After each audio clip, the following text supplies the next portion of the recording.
মানুষের অনেক জন্মের কর্ম রয়েছে, তার ফল ভোগ করা তো চাই।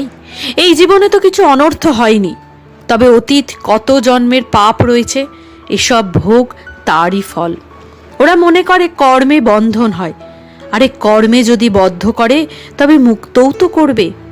শাক মাছের মতো দাম দিয়ে ভগবানকে পাওয়া যায় না, কেবল তার দুয়ারে পড়ে থাকবে তারই শরণাগত হয়ে।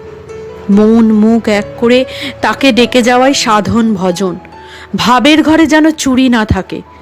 ভগবানকে আত্মসমর্পণ করতে পারলেই শান্তি, তার কৃপাই তাকে পাওয়ার উপায়। তিনি অন্তর্যামী, সবই জানেন, এ বিশ্বাস রেখো। সর্বদাই মনে রাখবে আমি ভগবানের আশ্রিত। আমার আবার ভয় কি, তিনি অন্তরের প্রার্থনা অবশ্যই শুনবেন। সমস্ত চিন্তার হাত থেকে অব্যাহতি পেতে হলে তার কাজেই তার ইচ্ছা ও শক্তি দেখার চেষ্টা করবে। স্বামীজি বলে